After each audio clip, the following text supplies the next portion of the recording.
leher kita dah siap cantum. Okay, leher dah siap cantum. So sekarang kita nak cantum tangan dengan dia punya kaki. So ambil balik tangan. Okay, tangan ni kita akan letak macam ni lah. Okay, ke depan macam tu. Okay, kanan tangan Okay, tangan ni kita akan gunakan butang. So ambil balik kita punya jarum dengan benang ni. Okay, buat simpul. Ambil satu butang, masukkan jarum. Okay, lepas tu buka benang tu, masukkan dia macam tu. Sorry. Okay, kita buat dia macam tu. Okay, ni untuk yang first je lah. Di ujung ni, yang terlebih ni kita boleh buang sikit. Okay. Lepas tu kita tangan ni, okay, satu tangan kita cucuk dekat sini, tembus. Okay, tarik. Okay, lepas tu kita masukkan dekat bahagian tangan. Okay, kat sini betul-betul dekat urat kita jahit ni. Okay, masukkan, tembus kat belah sini. Okay, sebelum kita jahit tu kita boleh tengok sama ke tak. Okay, kalau sama, just tarik. Okay, tarik. Okay, masukkan pula dekat tangan yang kedua. So, tengok tangan yang kedua masuk, tembus. So, sebelum kita tarik ke letak butang ke, kita tengok stable tak tangan kita. Okay, kalau kiri kanan dah sama, so kita ambil butang. Okay, dah sama, ambil butang, masukkan dalam butang. Okay, lepas tu cucuk balik kat tempat yang sama tadi. Okay, keluar balik kat situ. Okay, tak payah tarik dulu pun tak apa. Terus cucuk sampai ke sini semula. Okay, lepas tu keluar balik kat sini. Okay, boleh.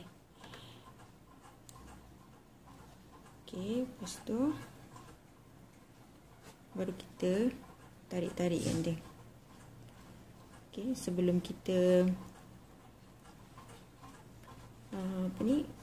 sebelum kita matikan dia tu, kita tarik dulu sikit. Okay, so ni masuk balik dekat butang. Kita buat 2 kali Okay, ni buat sekali.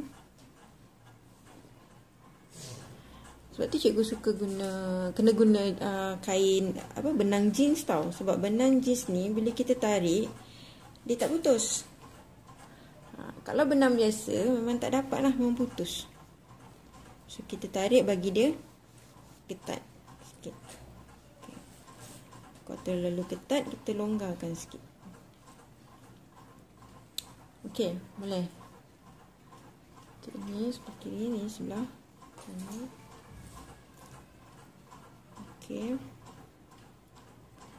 so dekat sini kita boleh cucuk balik, atau kita matikan dekat tepi ni.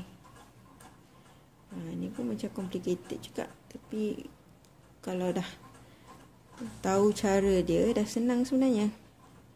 Okay, pak sikit kat ketiak dia tu, naikkan. Okay, masuk balik dekat ketiak dia. Kita buat 2 kali keluar balik kat ketiak sini. Okay, hati-hati dengan jarum. Okay, keluar balik ketiak sini. Keluar dekat butang. Okay, so ni kalau kita dah puas hati. Okay, dah puas hati, gerak dah okay. So masuk balik dekat butang ni. Okey, sekarang kita nak matikan dia. Okey, matikan dekat butang ni boleh, ataupun kita keluar balik kat ketiak dia. Ni ikut masing-masing punya mana yang senang. Macam cikgu senang dekat ni, dekat tepi bahu ni. Kita jongkitkan sikit dia punya butang tu. Lepas tu kita matikan. Kita ikat dia sikit. Okey. Okey, dah ikat 2-3 kali. Lepas tu kita masuk sini. Masuk ke ketiak bawah ni. Lepas tu kita potong benang dia. Okey. Okey. Siap dah bahu dia. Tangan dia.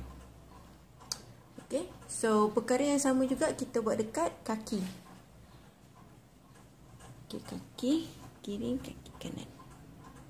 Okey. Masukkan benang jarum dengan butang.